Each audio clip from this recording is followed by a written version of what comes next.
Yiaga Africa has organized a reflection roundtable on local government elections in Nigeria, following the recent Supreme Court decision granting financial autonomy to local governments.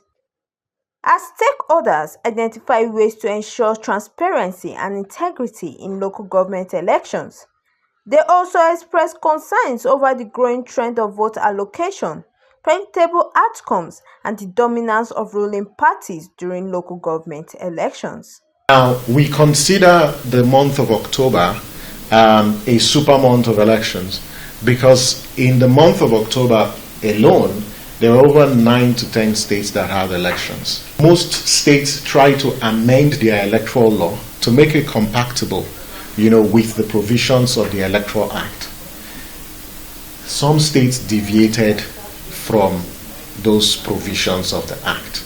But the most topical one, which the entire country has focused on, is this trend of vote allocation, predictable outcomes, and dominance of ruling parties. We have catalogued, about elections in 17 states and what was the outcome of those elections. And in 100% of those 17 states, the ruling parties in those states captured the entire local governments, which, raises a lot of questions. Of course, safeguarding the operational and financial autonomy of CX is really critical to this. I know that's going to come up, so no need to belabor it. Strengthening its financial autonomy. Again, the issue about the capacity of CX is one that needs to be prioritized. At Yiaga Africa, we believe, and is our principled view, based on our understanding of this issue, that CX should not be scrapped. And we've made public our position a long time ago. We believe that the CX should be retained, but there's a great need to strengthen their operational and financial autonomy, which is not guaranteed at the moment.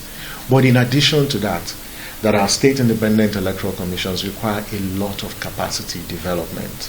And that's part of the reforms, that have been undertaken for INEC, because INEC, in terms of its technical competencies, has greatly improved in the last 2 decades. And then election observation. When we went to the field, there are a very few number of organizations, that observe local government elections.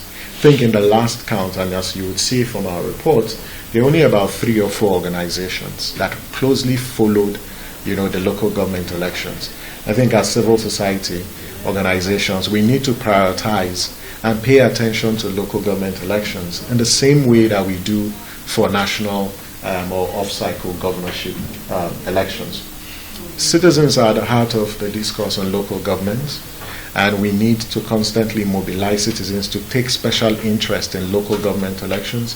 If you look at the turnout for those elections, they were very poor, not different from what we experience with national elections. And it tells us so much about the quality of governance and where we should pay close attention, as stakeholders in the electoral process. And this is why we're so interested in the discussion, the second panel, that looks at how you improve the quality of governance, because there is a nexus between how citizens participate in the process and the quality of governance. And lastly is the Election Integrity Index, and which we have provided, to stakeholders that can serve as a tool for measuring, the quality of local government elections.